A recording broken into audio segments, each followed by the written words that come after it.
Hello বন্ধুরা, এদিকে তো দিদির ফটোশ্যুট আরম্ভ হয়ে গিয়েছে। আর এইখানে আমার কাজ হলো দিদিকে ভালো ভালো ফটোস ভিডিওসের জন্য পোজ বলে দেওয়া।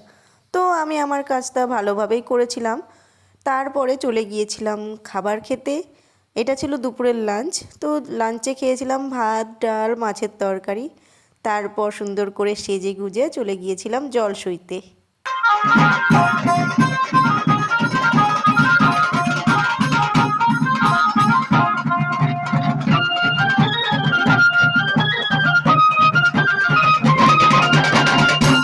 তারপর আমরা গঙ্গায় চলে গিয়েছিলাম। আর গঙ্গায় গিয়ে যা যা রিচুয়ালস ছিল সমস্ত কিছুই এখানে সুন্দর করে পালন করা হচ্ছিল। এখানে আমার মা রয়েছে, বৌদি রয়েছে আর দুটো দিদি রয়েছে। ওরা মিলেই সমস্তটাই করছিল। তারপর গঙ্গা দেবীকে নেমন্ত্রণ করা, গঙ্গার থেকে ঘটে করে জল নিয়ে আসা, সমস্তটাই করা হয়েছিল।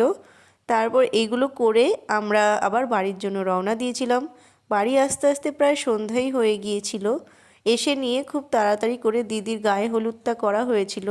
এইখানে বড় মা দিদিকে গায়ে হলুদ লাগিয়ে দিচ্ছে, তারপরে গায়ে জল ঢালা হচ্ছিল।